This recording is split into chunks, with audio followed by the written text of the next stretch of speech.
বাচ্চাদের জন্য এটা মোস্ট ইম্পর্ট্যান্ট একটা ভিডিও। কোন ডাইপারটা আপনি আপনার বাচ্চার জন্য ব্যবহার করবেন ইন দিস উইন্টার। তো আমি বেসিক্যালি ব্যবহার করি হচ্ছে থাই ডাইপার। সো থাই ডাইপারটা আসলে ওয়ান লেয়ার হওয়ার কারণে মাঝে মধ্যে কিন্তু লিক করে। সো থাই ডাইপার এবং সুপারমম ডাইপারের মধ্যে কি ডিফারেন্স আছে আমি সেটাই আপনাদেরকে দেখাবো, এবং শীতে এটা কেন ব্যবহার করবেন। This is Supermom diaper. এবং থাই ডাইপার এবং সুপারমম ডাইপারের মধ্যে ডিফারেন্সই সেটা হচ্ছে যে থাই ডাইপারটা হচ্ছে ওয়ান লেয়ারের এবং দুইটার মধ্যেই কিন্তু ইন্ডিকেটর লাইন আছে, এবং এটা হচ্ছে 2 লেয়ারের।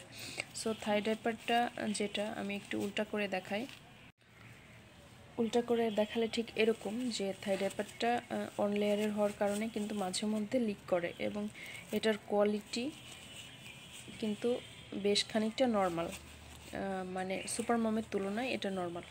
সো সামারে কিন্তু আমি থাই ব্যবহার করেছি, বাট উইন্টারের জন্য এটা আমার কাছে ঠিক মনে হচ্ছে না। সো আমি উইন্টারের জন্য সুপার মমটাই নিয়েছি। সো এটা হচ্ছে সুপার মমের, এটা কিন্তু 2 লেয়ারের এবং ফুল অফ এখান থেকে শেষ পর্যন্ত কিন্তু খুব ভালোভাবে প্যাড দেয়া আছে, এবং দুইটাতেই কিন্তু ইন্ডিকেটর লাইনটা আছে। আর এটা হচ্ছে বেল্ট সিস্টেম, এটা হচ্ছে প্যান্ট সিস্টেম। সো এটাই ডিফারেন্সই। প্যান্ট যেহেতু পরানোটা সুবিধা, আর ইয়াটা হচ্ছে বেল্টটা একটু পরানোটা অসুবিধা হলেও এটা কিন্তু লিক করে না, যেহেতু আপনি ফিটিং করে সুন্দরভাবে পরাতে পারবেন।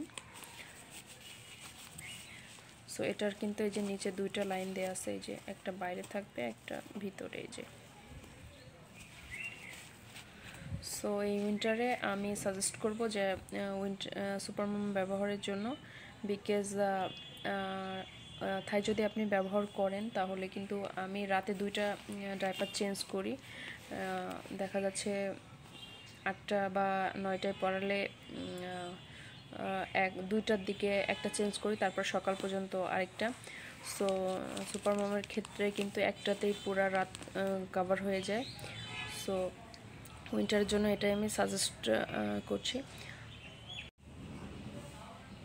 থাই ডাইপারের চেয়ে সুপারমম ডাইপারের প্রাইস রেঞ্জটা একটু বেশি, যেহেতু মানের দিক থেকে সুপারমমটা একটু বেশি ভালো।